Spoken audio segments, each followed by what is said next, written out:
Good morning সবাইকে। আজকে দেরি হয়ে গেল গুড মর্নিং করতে করতে। আজকে আমার নিমন্ত্রণ ব্রেকফাস্টে। আমি আজকে এলাম ব্রেকফাস্ট খাবো। এই যে সস নিচ্ছি, সস দিয়ে চাউমিন খাবো। তো আমাদের আজকে ব্রেকফাস্ট কি? চাউমিন। আমরা সবাই মিলে এখন চাউমিন খাবো। আর বাইরে একটু দেখো, তাকিয়ে দেখো কি রোদ আজকে।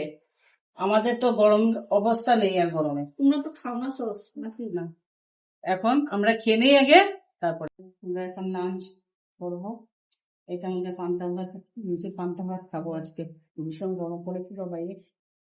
ভাত করেছি, ডাল, শাক, করলা ভাজা, উচ্ছে ভাজা, করলার তরকারি, আর ওই ডিম তরকারি, স্যালাড। আর এই গরমে আজকে আর ভালো লাগছে না একদম শরীরটা। সেই জন্য আজকে একদম খুব অল্প রান্না করেছি, বেশি কিছু করতে পারিনি। শরীরটা সব খারাপ লাগছে আমার। তারপর ট্রেনে আমরা এসেছি। আমাদের ডিনার এখন আরম্ভ করব। তো আজকে মেনু দেখে নাও কি বানিয়েছি। আমার জন্য তো ডালিয়া করেছি, ঘি দিয়ে খাবো। এখানে পেঁপে সিদ্ধ, আলু সিদ্ধ, গাজর সিদ্ধ আছে, আর ডিমের তরকারি করেছি। আর এটা একটু করলা ভাজা, আমার ছেলে খাবে।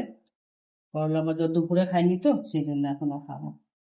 আজকে আমাদের মেনু।